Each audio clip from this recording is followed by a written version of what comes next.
Баршаларыңызға қайырлы күн.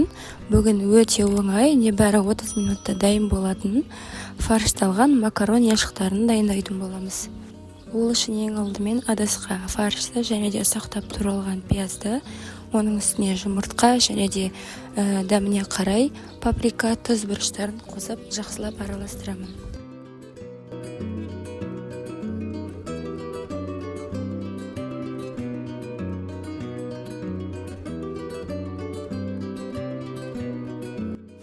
Араластырып болғаннан кейін үстіне аздап өсімдік майын қосамын.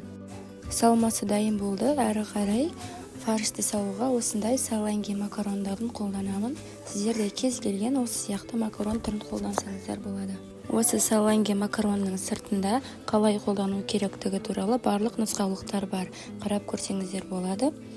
Осылай қолымызбен арасын ашып аламыз. Арасын ашып, осылай дайындап алған макарондардың үстіне салмасын толтырып, 1-2 қасықтан осылай салып шығамыз.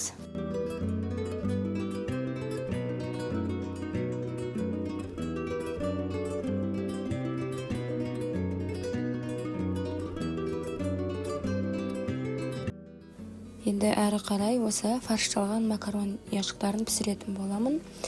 Ол үшін қазанға өсімдік майын құйып, оның үстіне пияз салып, жақсылап қурамын. Дәм беру үшін қуырылып жатқан пияздың үстіне томат пастасын қостым, оны да жақсылап қурамын.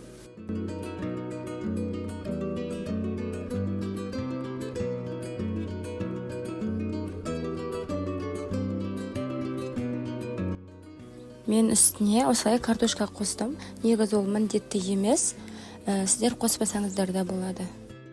Жақсылап барлығын қуырып, дәміне қарай тұз салып, үстіне 1 стакан су құйып, қайнағанша қалдырамын. Қажетті ингредиенттерді описание бөлімінде қалдырамын. Менің каналыма қолдау білдіріп, ұнаса лайк басып тіркеліп алыңыз. Осылай баяу отта қайнағаннан кейін үстіне дайындап алған фаршталған макарондарды үстіне біртіндеп салып шығамын. Үстіне жарты стакан су құйып, қатты отта 10 минут әрі қарай толық піскенге дейін баяу отта осы макарондарды жақсылап пісіріп алатын боламын.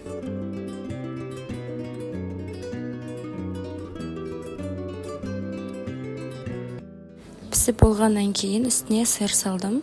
3-4 минутқа тағы да қалдырдым. Осылай өте дәмді, өте тәтті болып шықты. Сіздер де тура осылай жасап көріңіздер. Маған қолдау білдіріп, лайк басып, комментарий қалдырыңыз. Мен жасаған рецепттерді ең бірінші болып көру үшін қоңырауша белгісін басып қойыңыз.